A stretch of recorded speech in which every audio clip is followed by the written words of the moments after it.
Une fois que tu as débuté l'élevage de lapins, 4 mois après, au plus 6 mois, tu es supposé ne plus avoir de problème. Ou alors tu es supposé être à mesure d'identifier ce qui marche et ce qui ne marche pas dans ton exploitation pour essayer d'améliorer. Donc, au plus 6 mois après le début de l'activité, ton élevage doit être stable, plus ou moins stable. Ça semble dur, mais je vais t'expliquer dans cette vidéo comment c'est possible. Pourquoi est-ce que je le dis? C'est une causerie à deux. Tu vois là, on n'est pas encore en face du tableau. Donc, approche.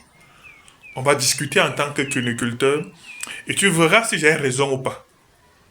Écoute ça.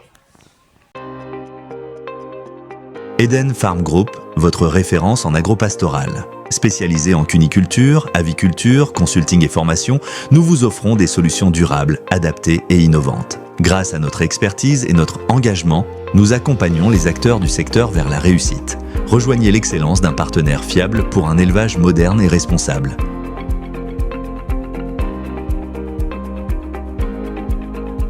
Eden Farm Group, l'expertise agro-pastorale au service de l'Afrique.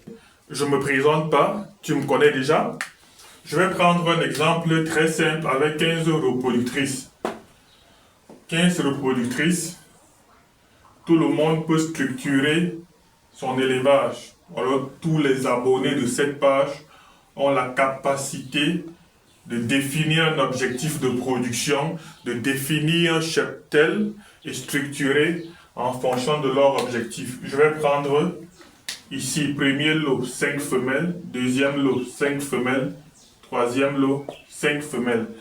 Voilà mon lot de 15 femelles. Je considère que je suis le 1er mai. Je suis le 1er mai aujourd'hui. Je vais faire la saillie de ce lot le 1er mai. Je vais faire la saillie du deuxième lot le 15 mai. Mes saillies sont espacées de 14 jours. Je vais faire la saillie du troisième lot le 30 mai. Ça fait que mes mises au bas seront également espacées de 15 jours. Mes sevrages seront espacés de 15 jours. Donc là, j'ai 3 lots différents. Chaque lot est unique. Chaque lot de femelles va me produire une quantité de l'apéro que je vais suivre. Maintenant, lorsqu'ici, l'activité commence par quoi ici? La saillie. Après la saillie, qu'est-ce qu'on a? On a le contrôle de gestation. Ensuite, qu'est-ce qu'on a? On a la préparation avant la saillie, avant la mise au bas. On a la mise au bas. On a le travail après la mise au bas. On suivait la croissance de l'apéro. On a le sévrage.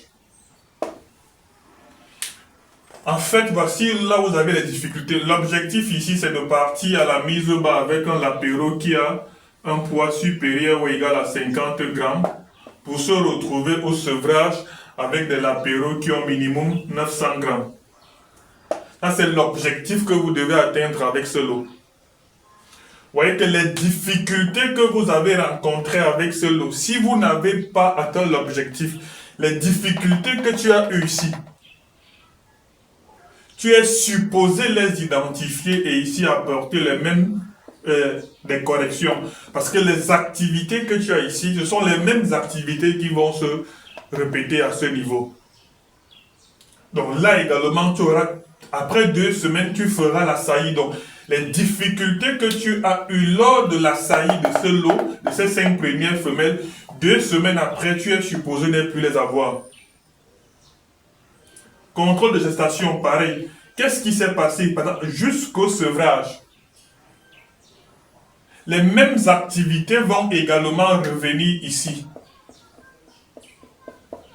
Ça suppose qu'au bout d'un mois, tu vas répéter la même activité 3 fois. Ça suppose que ici, tu as eu la difficulté.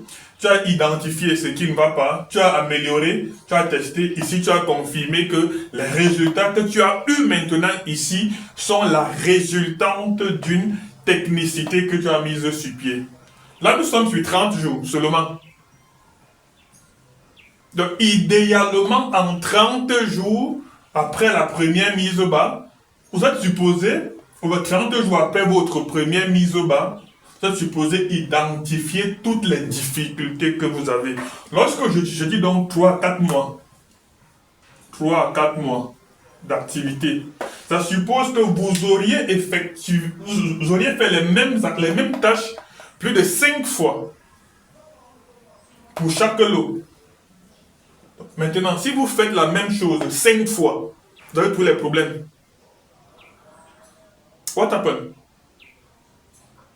Bon, c'était une causerie à deux, je parle de vous. Donc, toi, dis-moi, quand tu refais la même activité, c'est-à-dire partant de là jusque là, tu n'atteins pas l'objectif.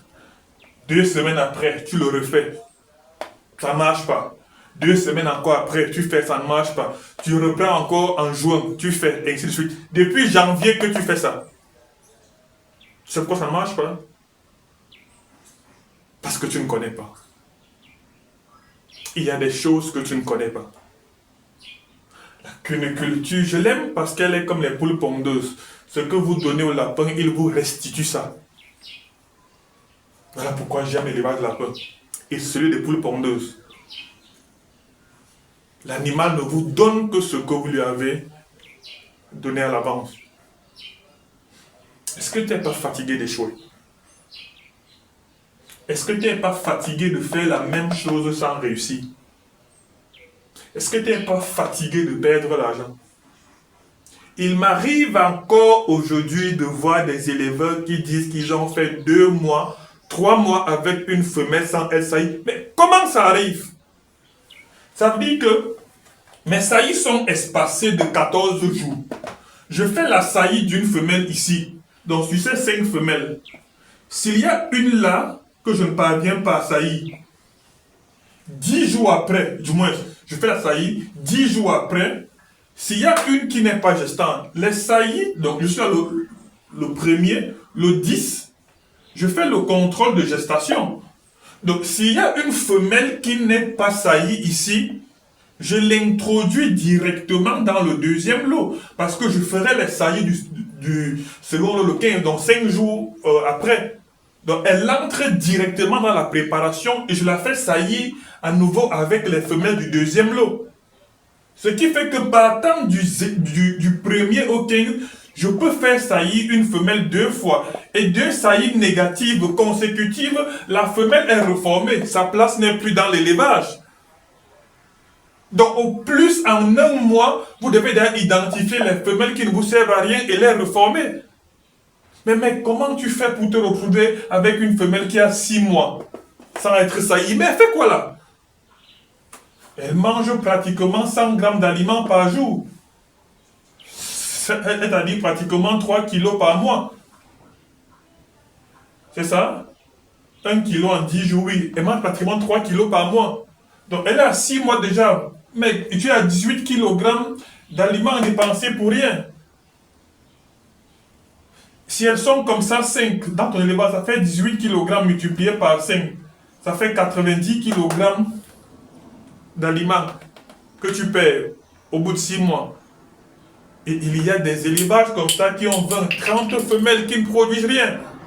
Mais il faut les reformer, mec. Alors, est-ce que nous sommes d'accord que là, le problème, c'est toi?